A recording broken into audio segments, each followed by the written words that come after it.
В честь Дня молодежи биржа труда «Импульс» организовала акцию по трудоустройству молодежи в возрасте до 30 лет. Более 10 работодателей предоставили около 400 вакансий. Особенность же акции в том, что упор делают на вакансии без стажа работы.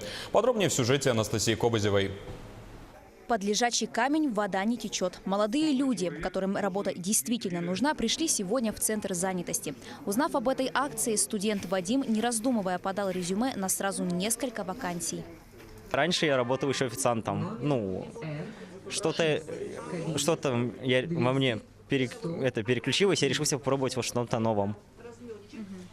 Вот и решил попробовать себя продавцом-консультантом. В течение рабочих дней рассмотрят, получается, и напишут или же позвонят.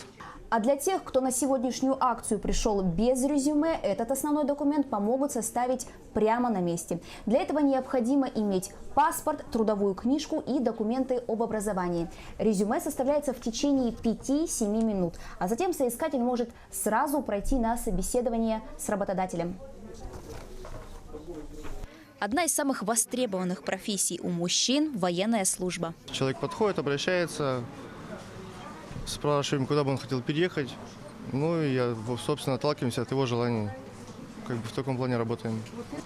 Конечно же, ребята хотят ВДВ, морскую пехоту, надводный флот больше всего интересует. А таким профессиям, как огранщик алмазов, водитель БелАЗа, стропольщик, придется поучиться.